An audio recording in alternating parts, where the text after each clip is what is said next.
يا رب، يا رب، يا جبار الخواطر، اجبر خاطرنا بالدوري بكره يا رب. يا اخوان، اسمع، غدا مباراة الكرامي الساعة 5:30 بتوقيت سوريا، 4:30 بتوقيت أوروبا، مع أهل حلب.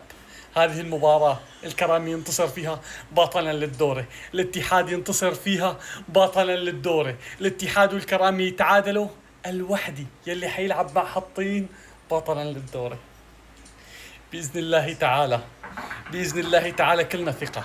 عنا رجال في الملعب والله، لدينا رجاجيل في الملعب مؤمنة بهذا الشعار، واللي بيلبس تيشيرت الكرامي بيعرف ماذا يعني اللقب وعودة الدوري لحمص، لتكون فرحة لكل إنسان حمصي في الخارج وفي الداخل. قولوا يا رب يا رجال، واللقب بإذن الله من فالنا بإذن الله تعالى، بإذن الله تعالى. دعواتك أخي المواطن.